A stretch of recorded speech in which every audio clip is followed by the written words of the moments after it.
students, today we are going to start the last topic is this chapter था हमारा state government. इसका last topic है jurisdiction and powers of the high court. ये topic start करने से पहले बच्चों मैं आपको दो इन्फॉर्मेशन देना चाहती हूँ।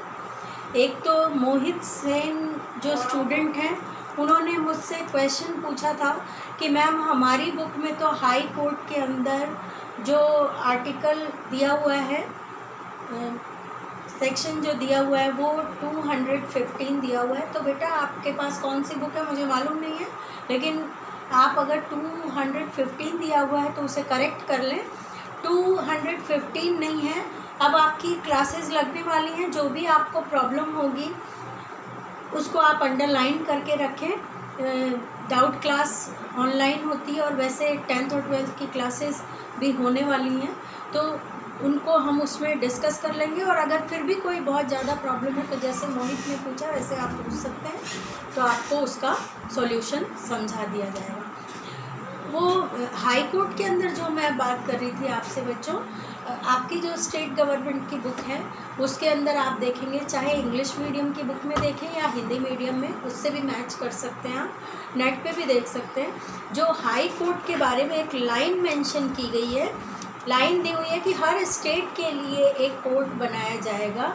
वो लाइन हमारी सेक्शन 214 में दी गई है, 214 के अंदर दी गई है। उसे आप करेक्ट कर लें बच्चों, अगर आपकी बुक में गलत दिया हुआ है। ये आर्टिकल है उसके अंदर 214। मोहित बेटा आप जब भी वीडियो देखेंगे तो इसको देख के आप करेक्ट कर लेंगे। जो 215 की बात की गई है वो कोर्ट ऑफ रिकॉर्ड, एक टॉपिक आज मैं आपको पढ़ाऊंगी। ये जुरिडिक्शन एंड पावर में आता है कोर्ट ऑफ रिकॉर्ड। ये कोर्ट ऑफ रिकॉर्ड के अंदर आर्टिकल 215 है बेटा, तो उसको आप वहाँ पर मेंशन नहीं करेंगे, वहाँ आपके नंबर कट जाएंगे। हाई कोर्ट के बारे में 215 में नहीं 214 के अंदर बताया गया है। ठीक है, ये तो एक बात हो गई। अब नेक्स्ट हमारा जो मुझे इन्फॉर्मेशन आपको देनी है बच्चों, वो इन्फॉर्मेशन आपकी ये है कि आपका सिलेबस, जो रिवाइज्ड सिलेबस जिसे हम कहते हैं, हिंदी में संशोधित और इंग्लिश में रिवाइज्ड सिलेबस, वो आपका आरबीएससी की जो अजमेर बोर्ड है हमारा सेकेंडरी एजुकेशन का, उसकी ऑफिशियल वेबसाइट पे उसे अपलोड कर दिया गया है। प्रियांशु महावर ने मुझे वो सिलेबस भेजा था। अगर आप नहीं भी भेजते तो भी मैं आपको कल आपके ग्रुप में उसे सेंड करती। तो वो जो सिलेबस आपने भेजा है उस सिलेबस के लिए आपने पूछा है कि इसके बारे में मुझे बताएं मैम, तो मैं सारे ही बच्चों को बता देती हूँ कि उसमें जो फर्स्ट पेज आपका दिया हुआ है, हर सब्जेक्ट के सिलेबस के 2-3 पेज दिए हुए हैं। स्टार्टिंग जो भी है कंपलसरी सब्जेक्ट से उसमें दी हुई है। हिंदी इंग्लिश से स्टार्ट हो रखा होगा I think, Hindi English science, फिर सोशल साइंस, फिर मैथ्स, ऐसे दे रखा होगा। तो आप सब्जेक्ट वाइज उसमें देख लेना। सोशल साइंस का सबसे पहले एक पेज दे रखा है रिवाइज्ड सिलेबस का। ठीक है, उस रिवाइज्ड सिलेबस में ये दे रखा है कि आपके कौन कौन से चैप्टर इस साल आएंगे। अब कुछ बच्चे एक मिस्टेक कर सकते हैं, जैसे चैप्टर फर्स्ट दिया हुआ है, अब उस चैप्टर का पूरा कंटेंट आपके कोर्स में नहीं है। ठीक है, हिस्ट्री का पार्ट मैंने इसीलिए पहले पढ़ाया नहीं था, क्योंकि मुझे मालूम था हिस्ट्री में से कुछ ना कुछ एक्स्ट्रा पार्ट ज़रूर डिलीट होगा, तो बच्चे कंफ्यूज नहीं हो जाएं। कई चैप्टर लाइक डेमोक्रेसी मैंने पढ़ाया है, उस डेमोक्रेसी में से भी कुछ पार्ट डिलीट हो गया है, लेकिन उस डिलीटेड पार्ट को अभी जो आपके एग्ज़ाम हो रहे हैं UT2, उसमें आप इम्प्लीमेंट नहीं करेंगे, क्योंकि हमने पेपर पहले ही बना लिया था। ठीक है, मेरी बात ध्यान से सुने आप। अब बच्चे ये कहेंगे ये पार्ट डिलीटेड हो गया, आपने क्यों दिया? तो बच्चों, ना आपको मालूम था ना हमें मालूम था। वो वेबसाइट पे तो कल अपलोड हुआ है और पेपर हमने पहले बना लिया था। आपको मालूम है हर प्रोग्राम की स्ट्रैटेजी पहले ही बना ली जाती है, तो आपको उसमें कंट्रोवर्सी करने की ज़रूरत नहीं है। मेरी बात आप ध्यान से सुनो, क्योंकि डेमोक्रेसी चैप्टर में भी कुछ पार्ट डिलीट हो गया है, और ये हम ऑनलाइन समझाने के बजाय जब क्लास में अपन फेस टू फेस मिलेंगे तो आपको रिवीजन में और अच्छी से बता देंगे, क्योंकि बहुत सारे बच्चे दूर से बोलने पे समझते नहीं हैं। ठीक है, जिन्हें समझ में आ जाए वेल एंड गुड, जिन्हें नहीं समझ में आए उनके लिए मैं बता रही हूँ। तो आप ऐसे करेंगे, डिलीट हुआ है कुछ पार्ट, जैसे एग्रीकल्चर इन इंडिया में आपके सिर्फ फूड क्रॉप है और एक दो चीज़ उसमें से डिलीट हुई है, वो आपको जब क्लास लेंगे तब आपको बता देंगे, नहीं तो लाइव क्लास जो डाउट क्लास होती है उसमें समझा देंगे। ठीक है, तो पहले रिवाइज्ड सिलेबस दिया हुआ है, फिर उसके नीचे अलग से बच्चे अच्छी से समझ जाएं, एक नेक्स्ट पेज और दिया हुआ है कि कौन कौन सा पार्ट हमने डिलीट किया है। डिलीट को हिंदी में विलोपित कहते हैं। आपके ये जो सिलेबस दिया हुआ है ये हिंदी में दिया हुआ है, तो कई बच्चों को इंग्लिश की भी प्रॉब्लम हो जाएगी कि भाई इसे क्या कहते हैं। तो हिंदी में विलोपित जहाँ लिखा हुआ है उसके आगे आप डिलीट लिख लेना, इसकी वो फोटोकॉपी निकलवा लेना आप, ताकि आपको बार बार प्रॉब्लम नहीं हो, टिक लगा सको। आपकी बुक में चैप्टर खोलना और देख लेना कौन कौन से टॉपिक उस चैप्टर के दिए हुए हैं। ठीक है, वैसे तो हम आपकी हेल्प के लिए क्लास में अवेलेबल होंगे, वहाँ पे आपको सही से क्लियर कर देंगे, लेकिन उस पर कंट्रोवर्सी अभी UT2 के पेपर में करने की ज़रूरत नहीं है। समझ आ गया? UT2 में अगर आप प्रॉब्लम क्रिएट करेंगे तो हमें भी प्रॉब्लम हो जाएगी, क्योंकि पेपर पहले ही बना दिया गया था। ठीक है, ये आपके लिए एक इम्पॉर्टेंट नोटिस था। रिवाइज्ड सिलेबस को आप हर सब्जेक्ट के टीचर, आपको सब्जेक्ट टीचर बता देंगे, रिगार्डिंग टीचर, और वैसे आप खुद भी समझदार हैं, आप उस सिलेबस को देख के कंटेंट को मैच करके पता लगा सकते हैं कि कौन कौन सा सिलेबस। कई चैप्टर ऐसे हैं बेटा जो पूरा चैप्टर डिलीट नहीं हुआ है, जैसे SST में 13 चैप्टर, बाय लकली मैंने स्टार्ट नहीं किया था, नहीं तो वो टाइम ख़राब हो जाता अपना। 13 चैप्टर जो था वो आपका पूरा का पूरा डिलीट हो गया। ट्रांसपोर्ट एंड कम्युनिकेशन, वो चैप्टर आपके नहीं आएगा। ठीक है, ऐसे ही आपके agriculture in India, water resource और भी एक दो चैप्टर हैं, फर्स्ट चैप्टर है, सेकंड चैप्टर है, इनमें से पूरा चैप्टर डिलीट नहीं हुआ है, उस चैप्टर का कुछ पार्ट डिलीट हो गया है। वो डिलीटेड पार्ट हम आपको नोटिस में समझा देंगे, और नहीं तो अब तो सुनने में आ रहा है कि क्लासेस लग सकती हैं, तो अगर क्लासेस लगेंगी तो प्रॉब्लम नहीं होगी आपको। ठीक है, अब हम हमारे टॉपिक पे आ जाते हैं। हमारा टॉपिक लास्ट हमें पढ़ना था jurisdiction and powers of the high court, यानी क्षेत्राधिकार और शक्तियाँ। हाई कोर्ट की क्षेत्राधिकार यानी क्या क्या अधिकार है और क्या क्या पावर है हाई कोर्ट के पास। अब ये बच्चों आपको समझने में ज़्यादा प्रॉब्लम इसलिए नहीं होगी क्योंकि आपने सेंट्रल गवर्नमेंट के अंदर भी सुप्रीम कोर्ट की पावर्स एंड ज्यूरिडिक्शंस पढ़े थे, तो ये आपको मालूम है। उसी तरीके का यहाँ दे रखा है। सबसे फर्स्ट आपके दे रखी है, सबसे पहले तो आप ये देखें आपको कितनी दे रखी है, तो 6 पावर्स होती हैं हाई कोर्ट की। ओरिजिनल और statutory, right to issue writs, appellate, court of record, administrative power and judicial review. ठीक है, ये 6 पावर दी हुई हैं। अब हम इन्हें सेपरेटली पढ़ेंगे। सबसे पहले है ओरिजिनल, इसके अंदर disputes associated with appointment of the members of parliament and members of state legislature. सबसे पहले ओरिजिनल पावर के अंदर या ज्यूरिडिक्शन के अंदर किस चीज़ को हम पढ़ते हैं, तो इसमें पार्लियामेंट के जो मेंबर होते हैं या फिर स्टेट लेजिस्लेचर के जो मेंबर होते हैं उनके अपॉइंटमेंट से रिलेटेड कोई डिस्प्यूट होता है, उस डिस्प्यूट को हम कहाँ सॉल्व करते हैं, हाई कोर्ट के अंदर सॉल्व करते हैं। फिर नेक्स्ट हमारा दे रखा है रेवेन्यू कलेक्शन। रेवेन्यू कहते हैं गवर्नमेंट की जो इनकम होती है उसे कहते हैं, या इनकम को बहुत पॉलिश्ड लैंग्वेज में, या अगर हम वोकेबलरी गुड वोकेबलरी में बोले तो उसे रेवेन्यू कहा जाता है, आगत यानी पैसे आने का साधन। तो उससे रिलेटेड भी कोई प्रॉब्लम होती है उसे भी हम किस में इंक्लूड करते हैं, उसे भी हम हाई कोर्ट के अंदर इंक्लूड करते हैं। फिर है एडमायरेलिटी। एडमायरेलिटी वर्ड जो है इसे आप अंडरलाइन करेंगे, आपकी बुक में दिया हुआ है, नोट्स बनाएंगे तब भी, और इसे फंडामेंटल राइट्स के नाम से जाना जाता है। मौलिक अधिकार को एडमायरेबिलिटी कहा जाता है। एंड प्रोबेटिव कहते हैं, जो वसीयत बनाते हैं ना, वसीयत होती है, जैसे बेटे के नाम कोई हम संपत्ति करते हैं उसे वसीयत कहते हैं, तो उसे इंग्लिश में प्रोबेटिव कहा जाता है। वो वसीयत से संबंधित अधिकार, मैरिज, कंपनी लॉ और जो केसेस डिवोर्स से रिलेटेड होते हैं वो सारे कहाँ पर लाए जाते हैं? ओरिजिनल ज्यूरिडिक्शन के अंदर आते हैं या ओरिजिनल पावर के अंदर आते हैं, हाई कोर्ट। हाई कोर्ट का प्रारंभिक अधिकार है ये मसले जो हमने अभी पढ़े, ये सारे डिस्प्यूट किसके अंदर आते हैं? ओरिजिनल पावर के अंदर, हाई कोर्ट। ठीक है। अब है राइट टू इशू रिट्स।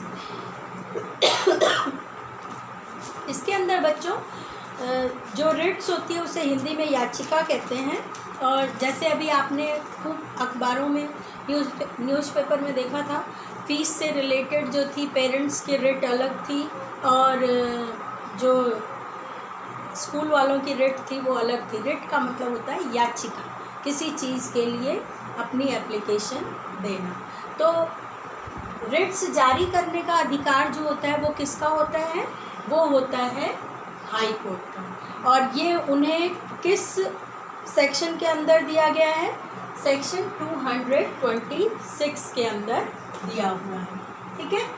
अब बच्चों आपको मालूम है सेक्शन 32 जो है वो हमारा फंडामेंटल राइट से रिलेटेड है। फंडामेंटल राइट का अनदर नेम है एडमायरेबिलिटी। ठीक है, ये सब ध्यान रखना है, ये कानूनी वर्ड है। आप में से बहुत सारे बच्चे आरजेएस का पेपर देंगे, बहुत सारे बच्चे लॉयर बनेंगे, बहुत रेपुटेटेड कॉलेजेस होती हैं, सिम्बोयसिस वगैरह, एनएलयू, नेशनल लॉ यूनिवर्सिटी, इनके एग्ज़ाम आप फाइट करेंगे। तो उसके लिए आपको अभी से ही बहुत अच्छी तैयारी करनी होती है। ये जो हमारा पॉलिटिकल का पार्ट होता है ये लॉ से रिलेटेड होता है, क्योंकि कानून व्यवस्था को समझने के लिए हमें कॉन्स्टिट्यूशन को समझना होता है। तो ये कॉन्स्टिट्यूशन से रिलेटेड पार्ट है। कुछ चीज़ों की हम प्रैक्टिकल इंग्लिश जैसे नॉर्मल इंग्लिश तो जानते हैं, लेकिन कॉन्स्टिट्यूशन की वोकेबलरी में उसे क्या वर्ड यूज़ किया जाता है वो आपको मालूम नहीं होता। तो एडमायरेबिलिटी जो है वो क्या है? फंडामेंटल राइट कहलाता है। सेक्शन 32 जो है वो सुप्रीम कोर्ट के रेफरेंस में है बच्चों। सुप्रीम कोर्ट को राइट मिला हुआ है कि वो रिट इशू कर सकता है किस चीज़ की? फंडामेंटल राइट से रिलेटेड। इसीलिए आपकी बुक में भी लिखा हुआ है सेक्शन 32 के according the Supreme Court can issue only those writs which are associated with fundamental rights. यहाँ जो मैंने एफ लिखा है ये फंडामेंटल के लिए है। But high court has the power it issue writs regarding fundamental right as well as other rights. अब देखो बच्चों, जो सुप्रीम कोर्ट और हाई कोर्ट में राइट टू इशू रिट्स से रिलेटेड डिफरेंस है, वो सबसे बड़ा डिफरेंस यही है। सुप्रीम कोर्ट जो है वो रिट्स इशू कर सकता है अकॉर्डिंग टू सेक्शन 32 सिर्फ फंडामेंटल राइट के रिगार्डिंग, लेकिन हाई कोर्ट जो है वो फंडामेंटल राइट के भी कर सकता है रिट और अदर कंप्लेंट्स की भी रिट कर सकता है। अब नेक्स्ट हमारा थर्ड है एपिलेट। एपिलेट जुरिडिक्शन के अंदर बच्चों अगर हम देखें तो इसके 3 पार्ट हैं, सिविल एपिलेट, क्रिमिनल एपिलेट और कॉन्स्टिट्यूशनल एपिलेट। अगर डिस्ट्रिक्ट कोर्ट के किसी special case like income tax, patent design और सक्सेशन, इससे रिलेटेड अगर कोई प्रॉब्लम होती है तो अगर हम डिस्ट्रिक्ट कोर्ट में ये केस लाए गए थे, लेकिन इन कोर्ट के फैसले से हम बहुत ज़्यादा खुश नहीं हुए हैं, तो हम उसे कहाँ ले जा सकते हैं? सिविल कोर्ट के या सिविल एपिलेट जुरिडिक्शंस के अंदर ले जा सकते हैं, यानी वो हाई कोर्ट के अंदर ले जा सकते हैं, उसे कहते हैं सिविल राइट। फिर नेक्स्ट है हमारा क्रिमिनल। क्रिमिनल में यह है कि अगर आपको किसी क्रिमिनल को 4 साल की सज़ा सुना दी गई है या फिर उसे मौत की सज़ा सुना दी गई है, डेथ पनिशमेंट दी गई है, सेशन कोर्ट के द्वारा, तो वो आदमी जिसे सज़ा सुनाई गई है वो अपील कर सकता है क्रिमिनल एपिलेट जुरिडिक्शन के अंदर हाई कोर्ट में। ठीक है, जैसे वो सेटिस्फाइड नहीं है कि उसे 4 साल की सज़ा क्यों सुनाई गई है।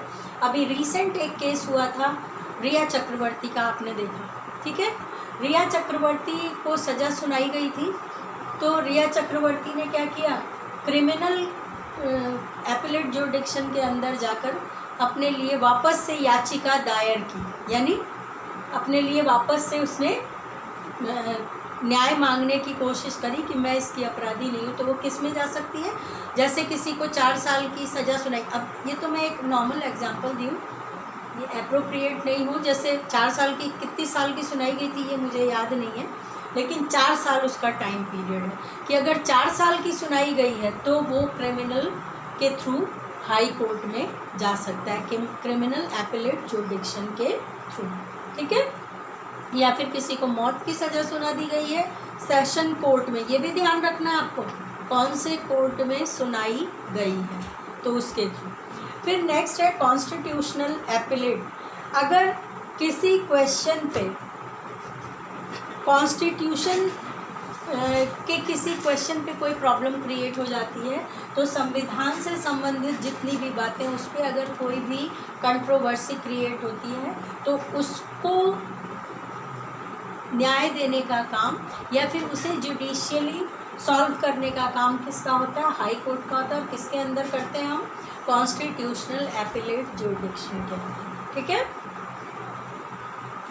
फिर 4th पॉइंट है हमारा court of record. Same as आपने सेंटर में पढ़ा था बच्चों।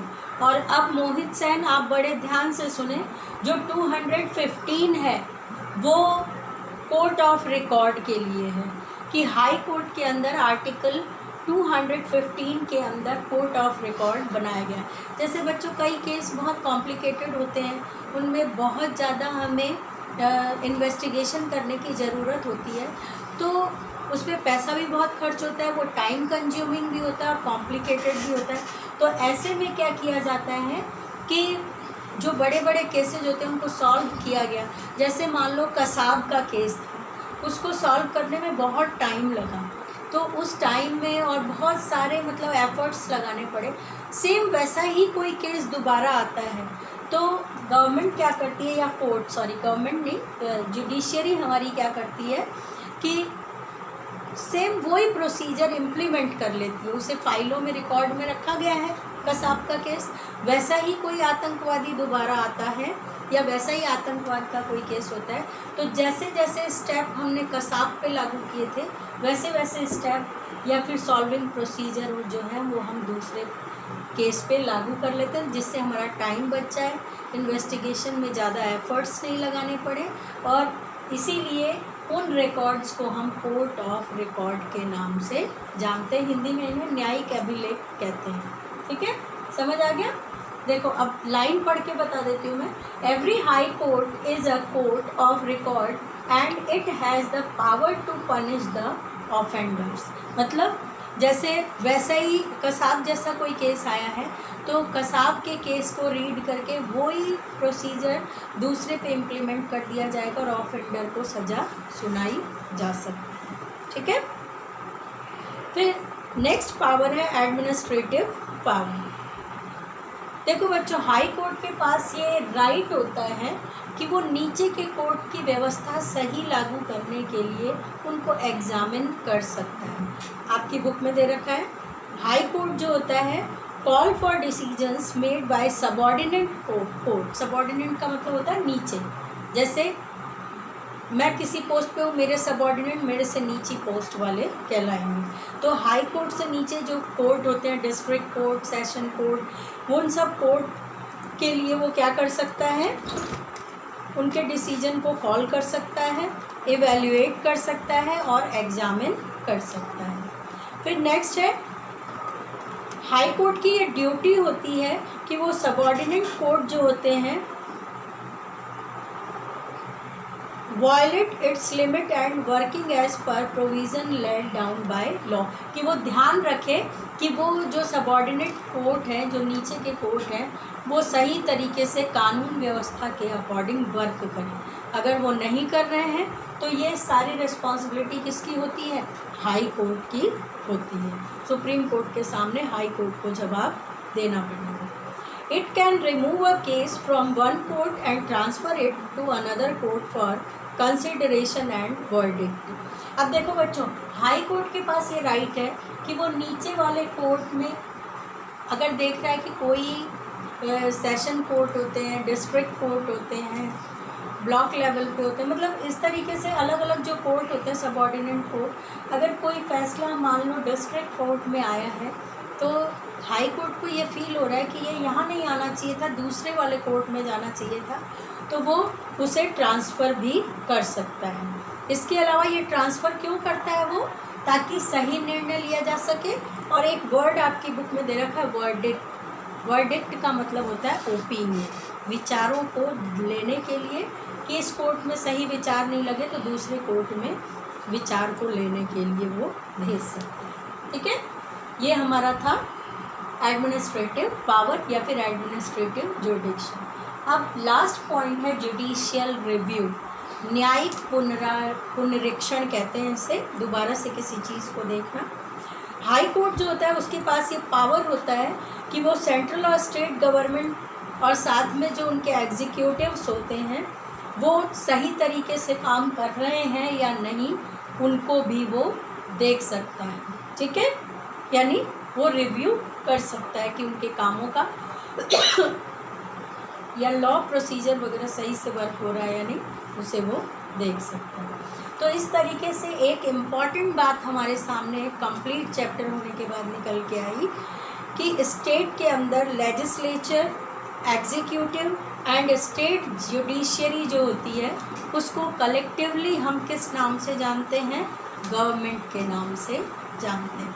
तो अगर आपको एक सिंगल लाइन में 1 मार्क क्वेश्चन में ये पूछा जाए मीनिंग ऑफ स्टेट गवर्नमेंट, तो आप ये लास्ट लाइन लिखेंगे, in a state the legislature, executive and state judiciary is collectively known as state government. ठीक है, ये आपका बच्चों चैप्टर था। अब आपका होमवर्क है कंप्लीट क्वेश्चन आंसर। मेरे से बार बार आप नहीं पूछेंगे ऐसे टाइप भी करने हैं क्या, वेरी शॉर्ट भी करने हैं क्या, शॉर्ट भी करने हैं क्या। Do all these questions, very short, short and ऐसे type. That's all for today. Thank you.